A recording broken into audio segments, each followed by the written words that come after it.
বিসমিল্লাহির রহমানির রহিম। রাসেল টিউটোরিয়াল হবে সবাইকে স্বাগত। আজকে আমরা করব হাইড্রোলিক্সের প্রথম অধ্যায়ে চাপ সংক্রান্ত বিভিন্ন সূত্র এবং এই সূত্রের সাহায্যে কিভাবে আমরা ম্যাথ সমাধান করব। বেশি কথা না বাড়িয়ে সরাসরি আমাদের চাপ সংক্রান্ত আলোচনায় যাওয়া যাক। আমরা এর আগে অনেকবার পড়ে এসেছি ক্লাস 9-10-এ যে চাপ কি। চাপ হচ্ছে একক ক্ষেত্রফলের উপর প্রযুক্ত বল। তাহলে চাপকে আমরা জানি পি দ্বারা প্রকাশ করা হয়। চাপের ইংরেজি শব্দ হচ্ছে প্রেসার, প্রেসারের পি। তাহলে একক ক্ষেত্রফলের উপর প্রযুক্ত বল, তাহলে একক ক্ষেত্রফল যদি এ হয় এর প্রযুক্ত বল হচ্ছে চাপ। আমরা এর আগে বলে এসেছি হাইড্রোলিক্স মানে হচ্ছে তরল নিয়ে আলোচনা। আমরা এখানে সবকিছুকে তরল বিবেচনা করব। তাহলে চাপ হচ্ছে তরলের চাপ। মনে করি কোন একটি পাত্রে তরল রাখা আছে, তাহলে এই তরলটা তো অবশ্যই এই পাত্রের নিচে এবং পাশে চাপ প্রয়োগ করবে। তাহলে এই চাপের পরিমাণটা কি হবে? তাহলে চাপ সমান বল ভাগ ক্ষেত্রফল। এখানে বলটা কি হবে?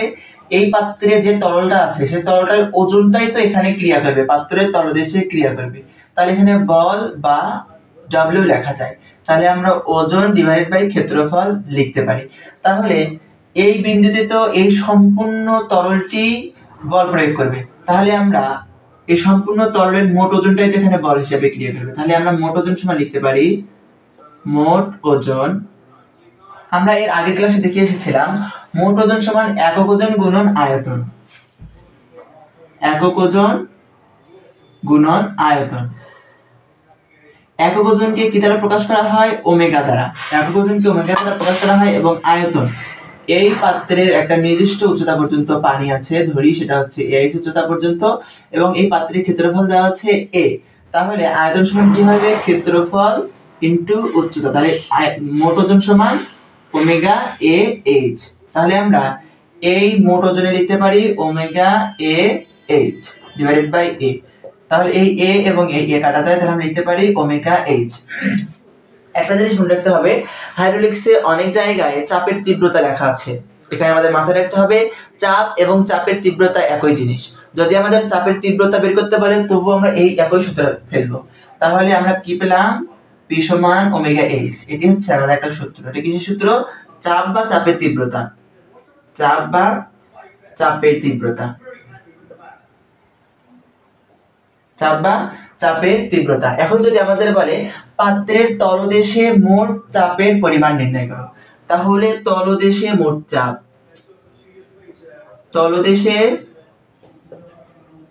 মোট চাপ সমান, এটি আমরা কিসের চাপ বের করলাম? এটি হচ্ছে পাত্রের তলদেশে যে কোনো একটি বিন্দুর চাপ। যদি আমাদের পাত্রের তলদেশে মোট চাপ নির্ণয় করতে বলে, এই চাপটা কোথায় ক্রিয়া করবে? পাত্রের সম্পূর্ণ তলের ক্ষেত্রফলেই তো মোট চাপটা ক্রিয়া করবে। তাহলে পাত্রের তলদেশে একক চাপ হচ্ছে এটা, এবং এই ক্ষেত্রফলের চাপ হচ্ছে, তাহলে এই ক্ষেত্রফলটা দ্বারা গুণ করে দিতে হবে। তাহলে omega H into A divided by omega A H আমরা এইভাবে লিখতে পারি। যদি আমাদের তলদেশের মোট চাপ বের করতে বলে তাহলে আমরা এই সূত্র অ্যাপ্লাই করব। আশা করি চাপ নিয়ে তোমাদের কোনো সমস্যা নেই। এখন আমরা পার্শ্ব চাপ নিয়ে আলোচনা করব। এখন তরল যদি এই পদার্থে থাকে, শুধু যে চাপ নিচেই ক্রিয়া করবে এমনটা না, চাপ তো এই পাত্রের গাত্রে অথবা পাত্রের চারপাশেই তো ক্রিয়া করবে। তাহলে যদি আমাদের পার্শ্ব চাপ নির্ণয় করতে বলে, অর্থাৎ এর চারিপাশে কি পরিমাণ চাপ প্রয়োগ করবে, তখন আমরা কি করব? পার্শ্ব চাপ হচ্ছে পাত্রের উপরে এবং পাত্রের নিচের গড় চাপের সমান। তাহলে পার্শ্ব চাপ সমান পাত্রের উপরে চাপের পরিমাণ, আমরা চাপের সূত্র কি জানি? P সমান ওমেগা এইচ।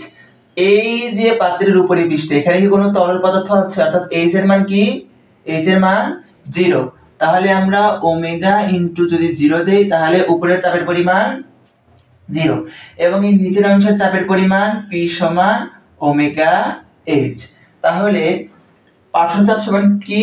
উপরের চাপ এবং নিচের চাপের গড় চাপ। তাহলে উপরের চাপ 0 এবং নিচের চাপ হচ্ছে ওমেগা এইচ ডিভাইডেড বাই 2, অর্থাৎ এর গড়। তাহলে পার্শ্ব চাপ আমরা লিখতে পারি ওমেগা এইচ ডিভাইডেড বাই 2। এটি হচ্ছে পার্শ্ব চাপ নির্ণয়ের সূত্র। এখন যদি আমাদের বলে মোট পার্শ্ব চাপ নির্ণয় করো, এটা তো শুধু একটি বিন্দুতে পার্শ্ব চাপ, তাহলে একইভাবে মোট পার্শ্ব চাপ কি হবে? মোট পার্শ্বচাপ সমান, একইভাবে পার্শ্বচাপের সাথে পাত্রের পার্শ্ব ক্ষেত্রফল গুণ করতে হবে। তাহলে পার্শ্বচাপ আমরা কি পেয়েছি, ওমেগা এইচ ডিভাইডেড বাই 2, তাহলে পাত্রের পার্শ্ব ক্ষেত্রফল আমি কি লিখব, পার্শ্ব ক্ষেত্রফল, পার্শ্ব ক্ষেত্রফল। এই পার্শ্ব ক্ষেত্রফল নির্ণয়ের আরেকটি সূত্র আছে, তাহলে ওমেগা এইচ আমরা লিখলাম ডিভাইডেড বাই 2 ইনটু পার্শ্ব ক্ষেত্রফল হচ্ছে পরিসীমা ইনটু উচ্চতা। যে পাত্রটি থাকবে সেই পাত্রের পরিসীমা ইনটু ততদূর পর্যন্ত পানি থাকবে সেই উচ্চতা। তাহলে লিখতে পারি পরিসীমা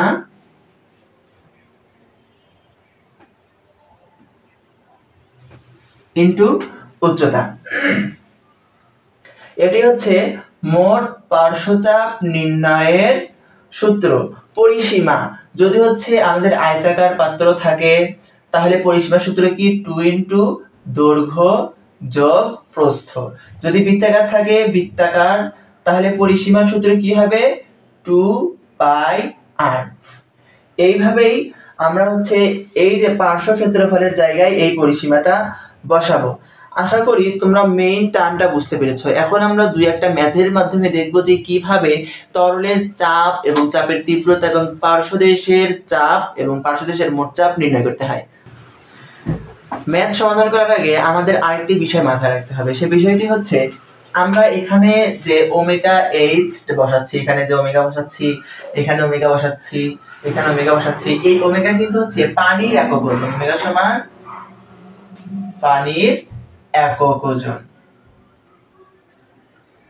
আমাদের এই পাত্রে তো শুধু পানি থাকবে এমনটা না, এই পাত্রে তেল, মোবিল, ডিজেল, মধু যে কোনো কিছু থাকতে পারে। তাহলে এর উচ্চতাটাকে আমাদের পানির উচ্চতায় নিয়ে যেতে হবে। তাহলে এর উচ্চতাকে আমরা পানির উচ্চতায় কিভাবে নিয়ে যাব, আমরা চাপ সমান কি জানি, চাপ পি সমান ওমেগা এইচ। এই ওমেগাটা কি, পানির একক ওজন। তাহলে যদি কোনো একটি পাত্রে তেল থাকে এবং সেই তেলের জায়গায় তো আমরা এই ওমেগা বসাতে পারি না, তাহলে আমাদের এই তেলের একক ওজন বসাতে হবে। যেহেতু বিভিন্ন ধরনের তরল পদার্থ আছে, এতগুলো তরল পদার্থের একক ওজন কিন্তু আমাদের পক্ষে মুখস্থ রাখা সম্ভব নয়। সেজন্য আমরা খুব সহজে একটা ট্রিক্স ব্যবহার করতে পারি, সেটি হচ্ছে আমরা এই পানির একক ওজনটা এখানেই বসাবো। এই উচ্চতাটাকে, অর্থাৎ আমরা যদি মধু নেই, মনে করি এই পাত্রে আমরা মধু নিয়েছি, এই মধুটা, এই সমপরিমাণ মধুকে যদি পানিতে রূপান্তর করি তাহলে মনে করি এই মধুর ওজন 10 কেজি, এর উচ্চতা হচ্ছে 1 মিটার। আমরা এমনিতে সিম্পলি ব্যাপারটাকে একটু চিন্তা করি, মনে করি এই পাত্রে মধু রাখা আছে 10 কেজি, এর উচ্চতা হচ্ছে 1 মিটার। এই সমপরিমাণ যদি পানি এখানে নেওয়া হয়, অর্থাৎ 10 কেজি পানি যদি আলাদা একটা পাত্রে নেওয়া হয়, তাহলে উচ্চতাটা কত হবে, এই মধুর চেয়ে কম হবে, মধুর সমান হবে, নাকি মধুর চেয়ে বেশি হবে?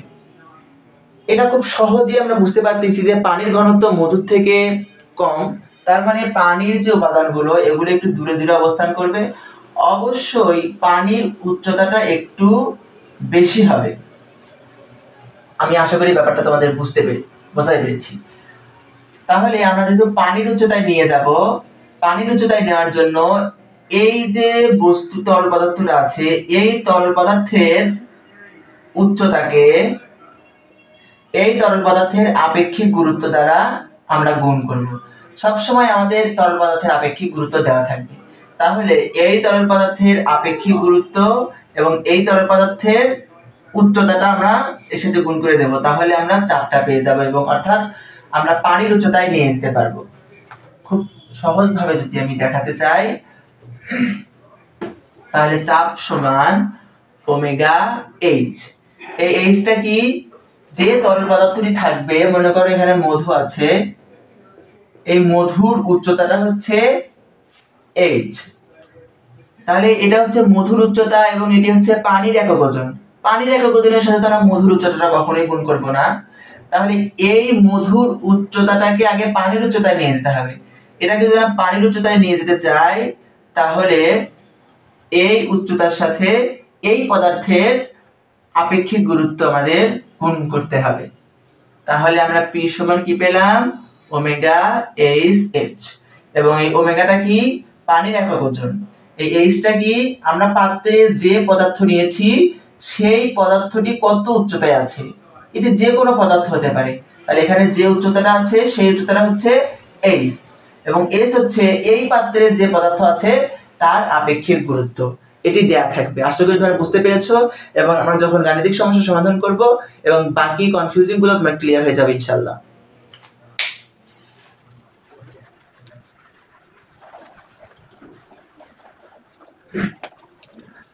বই থেকে একটি গাণিতিক সমস্যা তুলে নিয়ে তোমাদের বোঝানোর চেষ্টা করছি। একটি গাণিতিক সমস্যা তুলে নিয়েছি। সেই গাণিতিক সমস্যাটি হলো 5 × 2 × 3 মিটার আকারের একটি পাত্রের নিচে 1 মিটার পর্যন্ত পারদ এবং উপরের অংশে পানি থাকলে তলদেশের চাপের তীব্রতা কত। তাহলে এখানে আমাদের দেখতে হবে যে 5 × 2 × 3 এটা কি, যেটা হচ্ছে যে পাত্রটি আমরা ব্যবহার করছি সেই পাত্রের দৈর্ঘ্য হচ্ছে 5, প্রস্থ হচ্ছে 2 এবং উচ্চতা হচ্ছে 3। তাহলে পাত্রটা আমরা আগে অঙ্কন করে নেই। এই পাত্রের নিচের অংশের মাপ হচ্ছে 5 × 2 অর্থাৎ দৈর্ঘ্য 5 আর প্রস্থ 2, এবং এই যে উচ্চতাটা, এই পুরো উচ্চতা কত, 3 মিটার। তারপর বলছে পাত্রের নিচের 1 মিটার পর্যন্ত পারদ, তাহলে নিচের 1 মিটার, তাহলে এই উচ্চতা যদি 1 মিটার হয়, এখানে কি আছে, পারদ, এবং উপরের অংশে পানি থাকলে তলদেশের চাপের তীব্রতা, এবং এই উপরের অংশে কি আছে, পানি আছে, এবং এই অংশে পারদ আছে, এটা হচ্ছে পানি। তাহলে এই উচ্চতাটা কত, পুরোটা যদি 3 মিটার হয় এবং নিচের 1 মিটারে যদি হচ্ছে পারদ থাকে, তাহলে এটুকু উচ্চতা হচ্ছে 2 মিটার। তাহলে আমাদের বলছে তলদেশের চাপের তীব্রতা, তাহলে এই তলদেশের চাপের তীব্রতা কত হবে। তাহলে আমরা লিখতে পারি তলদেশে চাপের তীব্রতা সমান, এই তলদেশে কোন কোন পদার্থের চাপ পড়বে, এই তলদেশে পারদেরও চাপ পড়বে এবং পানিরও চাপ পড়বে। তাহলে লিখতে পারি তলদেশে চাপের তীব্রতা সমান পারদের চাপ প্লাস পানির চাপ। তাহলে আমরা চাপের সূত্র এটাই কি দেখে এসেছিলাম, চাপ সমান ওমেগা এইচ।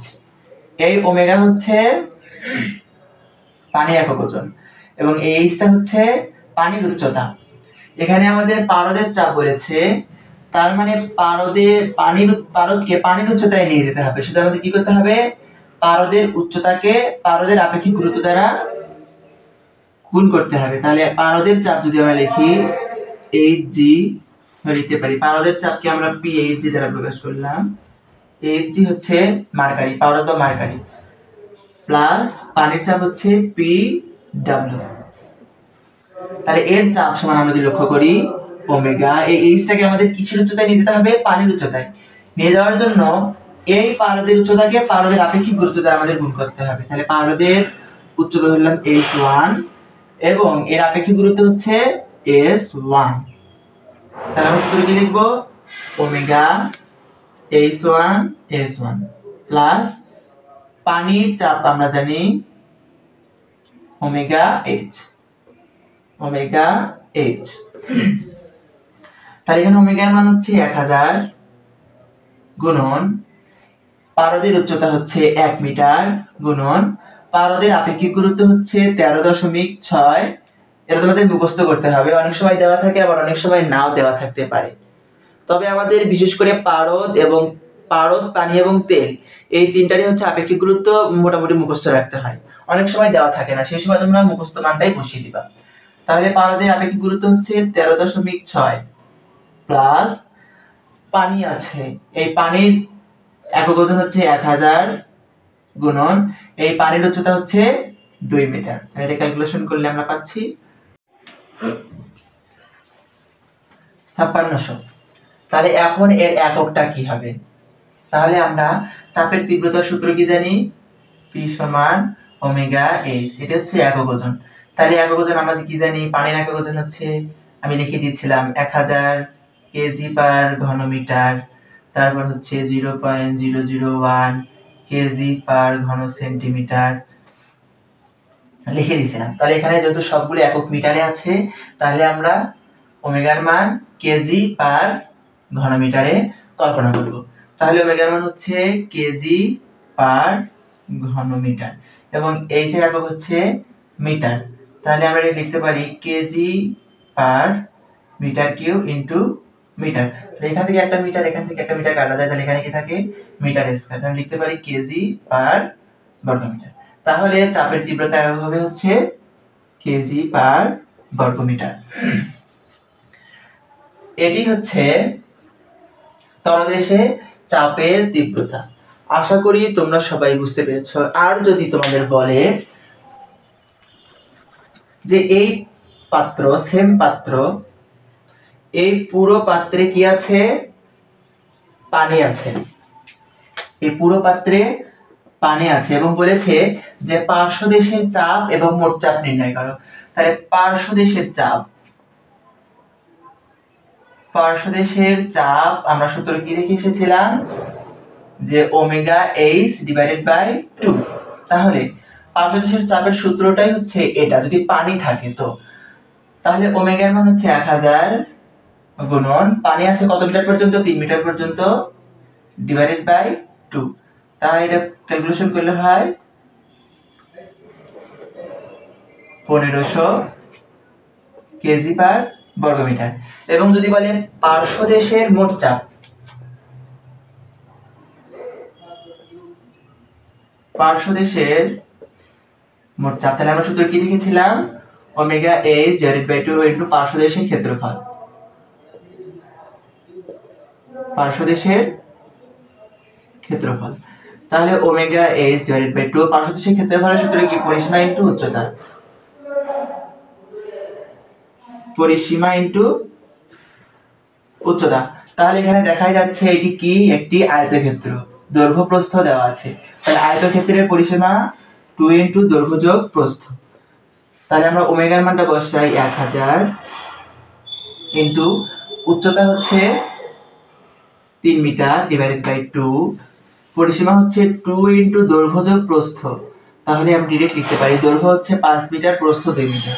তাহলে 5 যোগ 2 ইনটু উচ্চতা হচ্ছে 3 মিটার পর্যন্ত। তাহলে এটা ক্যালকুলেশন করলে আমরা এটা ক্যালকুলেশন করলে পাচ্ছি হচ্ছে 1500 ইনটু 5 2 7, তাহলে 2 গুণন 7 গুণন 3, 63,000। তাহলে এই এককটা আমরা কিভাবে নির্ণয় করব? তাহলে পার্শ্বদেশের চাপ হচ্ছে omega H divided by 2 into ক্ষেত্রফল, আমরা ডাইরেক্ট ক্ষেত্রফলটা লিখি। তাহলে ওমেগার মানটা কি, কেজি পার ঘনমিটার ইনটু এইচ এর একক হচ্ছে মিটার ইনটু ক্ষেত্রফলের একক হচ্ছে বর্গমিটার। তাহলে আমরা এইভাবে লিখতে পারি কেজি পার ঘনমিটারটাকে নিচে দিতে পারি ইনটু মিটার স্কয়ার মিটার গুণ করলে ঘনমিটার। তাহলে এই ঘনমিটার কাটা যায়, তাহলে কি থাকে, কেজি থাকে। তাহলে পার্শ্বদেশের মোট চাপের একক হচ্ছে কেজি। আশা করি তোমরা সবাই বুঝতে পেরেছো। এইরকম যত গাণিতিক সমস্যা আছে সবগুলো সমস্যা একই রকমের। তবুও যদি তোমাদের কোনো সমস্যা হয় অবশ্যই তোমরা তোমাদের সমস্যা জানাবে, এবং তোমাদের যদি কোনো লাইভ ক্লাসের প্রয়োজন হয় তোমরা কমেন্টে জানাবে, এবং আমি খুব শীঘ্রই তোমাদের জন্য লাইভ ক্লাসের ব্যবস্থা করব। তাহলে আজকের জন্য এই পর্যন্তই। আশা করি সবাই বুঝতে পেরেছে, এবং এর পরের ক্লাসে আমি পিস্টন নিয়ে আলোচনা করব, এবং অর্থাৎ পিস্টনের র্যাম্প প্লাঞ্জার নিয়ে আলোচনা করব, এবং এর গাণিতিক সমস্যাগুলো কিভাবে সমাধান করতে হয় সেটি নিয়ে বিস্তারিত আলোচনা করব। আজকের জন্য এই পর্যন্তই। সবাই ভালো থাকো। খোদা হাফেজ।